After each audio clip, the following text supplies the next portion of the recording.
எங்களை போன்றவர்கள் நான்லாம் பாட்டு பாட முடியாது. யார் யாருக்கு என்னென்ன தெரியுமோ அதை தான் செய்யணும், தெரியாது செய்யக்கூடாது இல்லைங்களா? கண்டக்டர் வந்து இடம் கொடுக்கலாம், போட்டு பாட்டி சொல்லிட்டு அம்மா என் இடத்துல சொல்லலாம். டிரைவர் வந்து இடம் கொடுக்க முடியுமா? பாட்டி பரிதாபமா இருக்கிறாங்கன்னு சொல்லிட்டு நான் எழுந்திருக்கிறேன், ஸ்டேரிங்க நீங்க பிடிங்க பாட்டின்னு சொன்னா எப்படி இருக்கும்? முடியுமா? அது மாதிரி அவர்கள் நல்ல பாடக்கூடியவர்கள் மக்களிடத்திலே பாடலை பரப்புகிறார்கள். எனக்கு என்ன முடியும்? ஏதோ ஏமாந்தவங்க இருக்கிற வரைக்கும் இப்படி ஏதாவது பேசிட்டு இருப்பேன். சன்மார்க்க கொள்கை பரவ வேண்டும் என்பது எதற்காக என்று சொன்னால், இந்த உலகத்திலே இந்த நாட்டிலே மக்களிடத்துல வேறுபாடு இருக்காது, அன்பு தழைக்கும். பெருமான் என்ன சொன்னார்? இரக்கம் தான் முக்கியம், அன்புதான் முக்கியம்.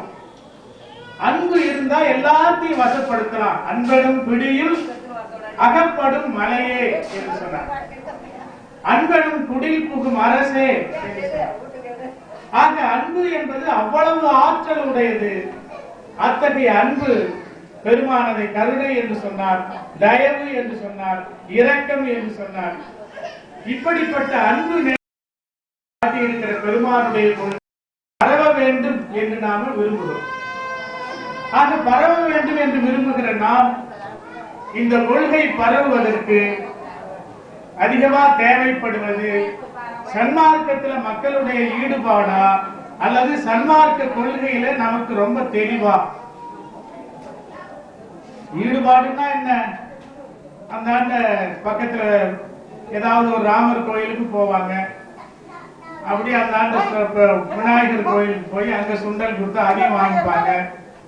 அதுக்கு பிறகு இங்க வள்ளல் பெருமான் வந்து சாதியிலே மதங்களிலே சாத்திர சந்தடி குப்பையிலே ஆதியிலே அபிமானித்து அலைகின்ற உலகில் அலைந்தலைந்து வீணை அழிதல் அழகலவே சொல்லுவோம். ஆனா பல கோயிலுக்கு அலைஞ்சிட்டு தான் அங்க வந்து உட்காருவாங்க. இப்ப தினமும் வழிபாடு நடக்கிறப்ப நாம என்ன சொல்லுவோம்? சன்மார்க்கத்தின் முக்கிய தடைகள் ஆகிய சாதி சமயம் அப்படின்னு சொல்லுவோம். ஆனா அதை சாதியை விட முடியுமா?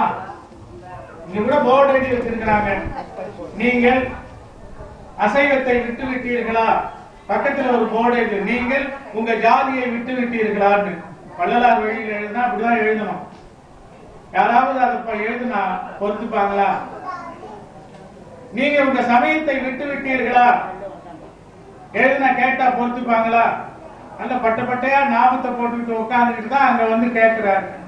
சாதியிலே மதத்திலே சாத்திரை சந்தடியிலே கோத்திர குப்பையிலே ஆதியிலே அபிமானித்து அலைகின்ற உலகில் அவர் பக்கத்துல வந்து பட்டை பெருசா போட்டு அவர் வந்து உட்கார்ந்துட்டு இருக்கிறார். அதுக்கு பக்கத்துல பார்த்தா ஒருத்தர் சந்தனம் போட்டு வச்சு நடுவுல குங்குமம் போட்டு வச்சுக்கிட்டு அவரு வந்து உட்கார்ந்துட்டு இருக்கிறார். அப்ப இவங்க எல்லாம் உட்கார்ந்துட்டு இருக்கும்போது என்ன உட்கார வச்சு நீங்க பேசுங்கன்னா நான் எதை பேசுறது?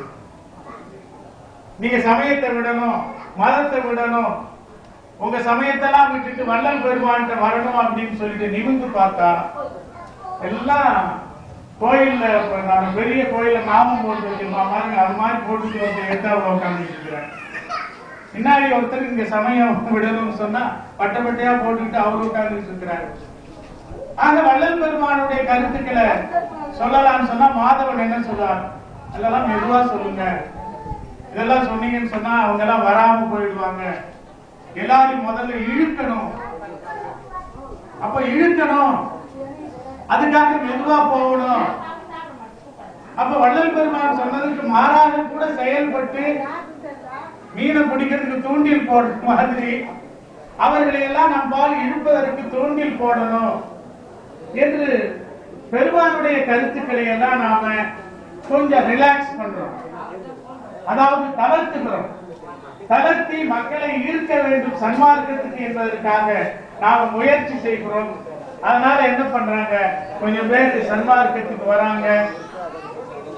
புலால் சாப்பிடக்கூடாதுன்னா இப்ப பிரான்ஸ்ல இருந்து வந்தவர் அங்க உட்கார்ந்து இருக்கிறார். பிரான்ஸ்ல இருந்து வந்தவர் அன்றைக்கு பேசுகிற பொழுது என்ன, நாங்க பிரான்ஸ்ல சன்மார்க்க சங்கம் நடத்துகிறோம், சன்மார்க்கத்துல யாரும் புலால் சாப்பிடக்கூடாதுன்னு சொல்ல மாட்டோம் சொன்னாரா இல்லையா?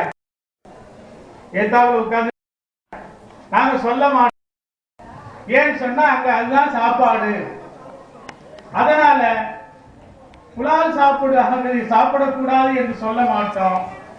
பெருமானுடைய மற்ற கொள்கையில் இருக்கிறது, அன்பாக இருக்க வேண்டும், எல்லாரிடத்திலும் இரக்கம் காட்ட வேண்டும், சைவ உணவு சிறந்தது, அதுக்கு மேல புலால் சாப்பிடாத சைவ உணவு சிறந்தது என்று சொல்லி, அப்ப அசைவ உணவு உடம்புக்கு ஒத்துக்காது என்பதை சொல்லாமலே சொல்லுவது. இப்படி எல்லாம் பல தந்திரங்களை பல உத்திகளை பயன்படுத்தி நாம சன்மார்க்கத்தை இன்றைக்கு மக்களிடத்தில் கொண்டு செல்ல வேண்டியவர்களாக இருக்கிறோம். எல்லாருக்கிட்ட இருக்கிற பிரச்சனை இது. சன்மார்க்க சங்கத்துக்கு வர்ற அத்தனை பேருக்கு இருக்கிற பிரச்சனை. ஒவ்வொரு வீட்டிலையும் பாத்தீங்கன்னா, எங்க வீட்டுல பாருங்க 2 பேர் மீன் சாப்பிடுறாங்க, நாங்க 2 பேர் சாப்பிடுறது இல்ல. ஒவ்வொரு வீட்டுல இருக்கிற பிரச்சனை இது. சன்மார்க்க ஈடுபடுவதற்கு இருக்கக்கூடிய உணவு பிரச்சனை, இன்னும் ஜாதி பிரச்சனை இருக்கு, இன்னும் மத பிரச்சனை இருக்கு, இன்னும் சடங்குகள் நிறைய இருக்கு. நாம எந்த ஒரு நிகழ்ச்சி நடத்துறதா இருந்தாலும் உடனே என்ன பண்றோம், ஏதாவது ஒரு சடங்கு பயன்படுத்துறோம். அந்த சடங்கு பயன்படுத்துற போது அது பரம்பரையா ஒரு முறை வேற வந்திருக்கு. ஒரு குழந்தை வயசுக்கு வந்து முன்னாடியே அதுக்கு முன்னாடி காது குத்துறது அப்படின்னு ஒண்ணு. காது குத்துனா மொட்டை அடிக்கணும். மொட்டை அடிச்சு சொன்னா ஊருக்கு அப்பால மதுரை வீரன் கோயில், அங்க போய் மொட்டை அடிக்கணும். அங்க தாய் மாமன் மடியில உட்கார்ந்து மொட்டை அடிக்கணும். மொட்டை அடிக்கிறது குழந்தைங்க மட்டும் இல்ல, தாய் மாமனுக்கு சேர்த்துதான். ஏன்னா அவன் ஏதாவது நகை ஏழையா இருக்கான்னு சொன்னா எங்கேயாவது கடை வாங்கி அவங்க குழந்தைக்கு ஏதோ சட்டையோ நகையோ போட்டாகும். நான் பெரிய சன்மார்க்கின்னு சொல்லிக்க விரும்பல. ஆனா எங்க வீட்டுல பாத்தீங்கன்னு சொன்னா, எல்லாருக்கும் இங்க சில பேருக்கு தெரியும், எங்க மருமகன் வந்து கிறிஸ்தவர். அவர் எந்த ஜாதின்னு எனக்கு தெரியாது, ஆனால் அவருடைய மதம் எனக்கு தெரியும். அவர் கிறிஸ்தவர் தெரிஞ்சு எல்லாரும் நடத்துற மாதிரி திருமணத்தை எந்த விதமான வெறுப்பு இல்லாம திருமணத்தை நடத்தின அவர் கிறிஸ்தவர். இன்னும் அவர் என்ன ஜாதின்னு தெரியாதுங்க. இன்னைய வரைக்கும் அவருடைய சாதி எனக்கு தெரியாது. எங்க வீட்டுல பல ஜாதி இருக்குது, பல மதம் இருக்கிறது, நடைமுறையில பின்பற்றி கொண்டிருக்கிறேன். அதனால எந்த சங்கடமோ நான் உணரவில்லை. அவர்கள் மனிதர்களாக இருக்க வேண்டும், அதுதான் நான் எதிர்பார்க்கிறேன்.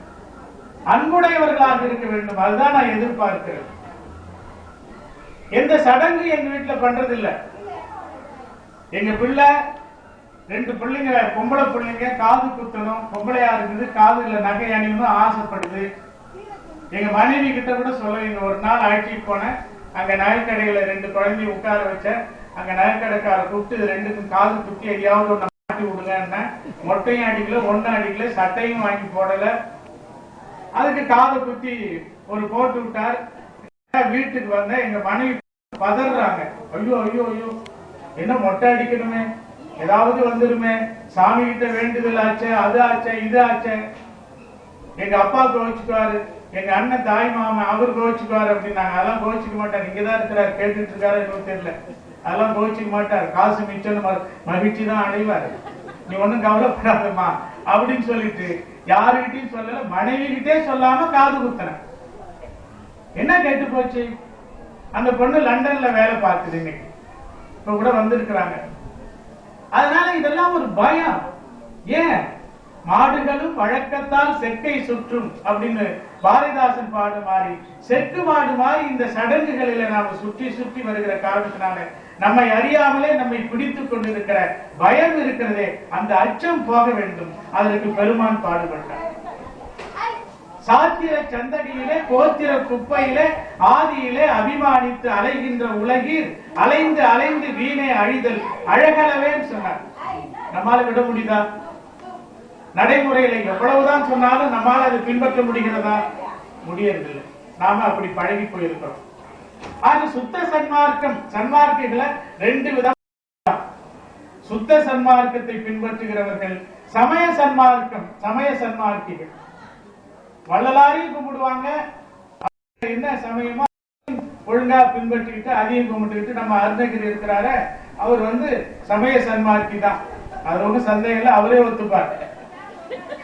எல்லாம் பட்டை பட்டையா போட்டுக்கிட்டு பொட்டு வச்சுக்கிட்டு அவர் வந்தாருன்னா அருப்பாவில கொஞ்சம் ஊருகா மாதிரி தொட்டுப்பாரு, உடனே அங்க அருணகிரிநாதத்துக்கு போவாரு, அப்புறம் இவர்கிட்ட போவாரு, மாணிக்க வாசகிட்ட போவாரு, அப்பர்கிட்ட போவாரு, லோயர்கிட்ட போவாரு, இப்படியே எல்லாத்தையும் பண்ணிட்டு. ஏன் அவர் மேல தப்பு இல்ல, அவரால் விட முடியல. ஆனால் பெருமான் என்ன சொன்னார், அதெல்லாம் விடுங்க. அப்ப அதெல்லாம் விட்டுட்டு முழுமையாக பெருமான் வழியை பின்பற்றுகிறவர்களாக இருக்கிறவர்களை அதெல்லாம் முரட்டு சன்மார்க்கின்றார். பெருமானை பின்பற்றினார், அது சுத்த சன்மார்க்கம். நாம எல்லாரையும் பார்த்தா சுத்த சன்மார்க்கம், சுத்த சன்மார்க்கம், சுத்த சன்மார்க்கம் எல்லாரும் நாம பெருமையா பேசிட்டு இருக்கிறோம். சுத்த சன்மார்க்கம் என்பது முழுமையாக பெருமானுடைய கொள்கைகளை வாழ்க்கையில பின்பற்றுகிறவர்கள் சுத்த சன்மார்க்கிகள் என்று நாம ஏற்றுக்கொள்ளலாம். அப்படி இல்லைன்றதுக்காக யாரும் வருத்தப்படாதீங்க. சுத்த சன்மார்க்கத்தை நோக்கிய நம்முடைய பயணம், நம்முடைய முயற்சி இருக்க வேண்டும் என்பதுதான் முக்கியமே தவிர, சுத்த சன்மார்க்கிகள் தான் சன்மார்க்கிகள், சமய சன்மார்க்கிகள் எல்லாம் சன்மார்க்கிகள் அல்ல துன்மார்க்கிகள் அப்படின்னு சண்டை போட்டுக்கிட்டு நிற்கிறதுக்காக அல்ல. இது இந்த பட்டிமன்றம் எதற்காக என்று சொன்னால், சன்மார்க்கத்தை நோக்கிய நம்முடைய பயணம் இருக்க வேண்டும் என்பதற்காக. சன்மார்க்கத்துக்குள்ள வந்துட்டோம், அப்புறம் என்ன பண்ணணும், அடுத்து மேல மேல போகணும் இல்லையா? ஆரம்பத்தில் இருந்த மாதிரி அப்படியே இருந்துகிட்டு இருந்தோம் சொன்னா என்ன அர்த்தம்? பெருமான் சொன்னார்ல, அப்பொழுது எனக்கு சொற்ப அறிவு இருந்தது, சைவ சமயத்தில் நான் எவ்வளவு பற்றுடையவனாக இருந்தேன், அப்பொழுது எனக்கு சொற்ப அறிவு இருந்தது. தந்தை பெரியார் கூட சாமி கும்பிட்டு தான் இருந்தாரு, அப்புறம் அதை சுத்தமா விட்டுட்டார் அவரு. அப்ப அவரு கேட்டா என்ன சொல்லுவார், அப்ப எனக்கு சொற்ப அறிவு இருந்தது, அப்ப அறிவே இல்ல, நான் முட்டாளா இருந்தேன் அப்படின்னு சொல்லுவார். ஆக நாம் பெருமான் என்ன சொல்லி இருக்கிறார்களோ அந்த திசையை நோக்கி நாம படிப்படியாக முன்னேறுகிற முயற்சிக்குத்தான் இந்த பட்டிமன்றம், வேற ஒன்றும் இல்ல. யாரையும் குறை சொல்றதுக்காகவோ யாரையும் பற்றி பழித்து பேசுவதற்காகவோ அல்ல. இந்த ஒரு நல்ல நாளில நம்மை பற்றியே, நாம் சன்மார்க்கத்தில் இருக்கிற நாம் நம்மை பற்றியே ஒரு பரிசோதனை செய்து கொள்வதற்காகத்தான், நம்மை பற்றியே நாம் உணர்ந்து கொள்வதற்காகத்தான். ஐயோ பெருமான் இப்படி சொல்லி இருக்கிறாரு, நாம இப்படி செய்யறோமே, பெருமான் இப்படி சொல்லி இருக்கிறாரு. இங்க கூட பாருங்க, கும்பாபிஷேகம் மாதிரி நடத்தணும், பெருமானே கூட கும்பாபிஷேகம் இப்படி நடத்திருக்க மாட்டாரு. ஆக குடமுழுக்கெல்லாம் நடத்தி எல்லாம் பண்றோம். ஆக எதுக்கு பயம்? இப்படி எல்லாம் பண்ணன்னு சொன்னா இந்த தீட்டு கீட்டு எல்லாம் கழிஞ்சு எல்லாம் நல்லபடியா நடக்கும் அப்படின்ட்டு.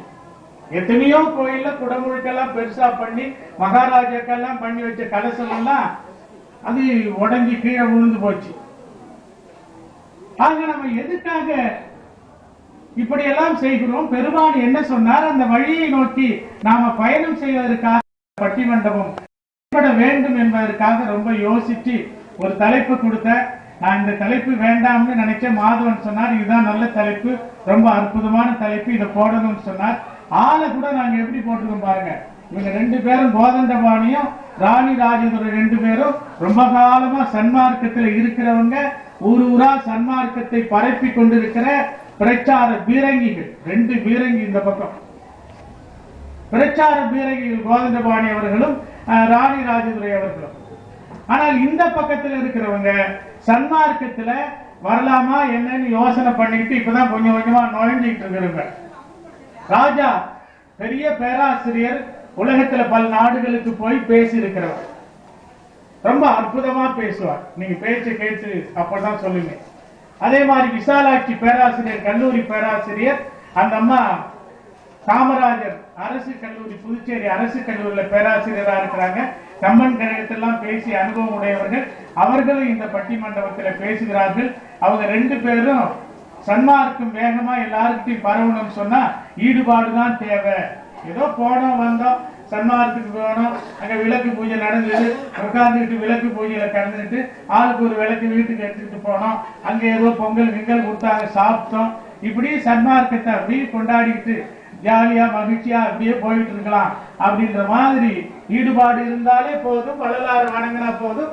நடுவில் அருட்பெருஞ்சோதி அருட்பெருஞ்சோதி தனிப்பெருங்கருணை அப்படின்னு சொன்னா போதும். அது கூட நாம சொல்ல, யாராவது சொல்லும் போது ஒரு 100 பேர்ல கும்பல்ல கோயிந்தா போடுற மாதிரி நாம அருட்பெருஞ்சோதி தனிப்பெருங்கருணை சொன்னா போதும் அப்படின்ற மாதிரி வெறும் ஈடுபாடு ஒன்றே சன்மார்க்கம் பரவுவதற்கு போதுமானதாக இருக்கும். அதுதான் ஆரம்ப நிலை, அதுதான் ரொம்ப தேவை. இது சொல்லக்கூடியவர்களாக இந்த அணியில வந்திருக்கிறார்கள். நான் ரொம்ப நேரம் பேசக்கூடாது, எதுக்காக பேசணும்ன்றதுக்காக பேசல, சாப்பிட்டுட்டு இருக்கவங்க கொஞ்சம் கொஞ்சமா வந்து உட்காரணும்ன்றதுக்காக தான் பேசுறேன். ஏறக்குறைய அந்த வேலை நடந்துகிட்டு இருக்கு. அதனால இத்தோடு என்னுடைய தலைமை உரை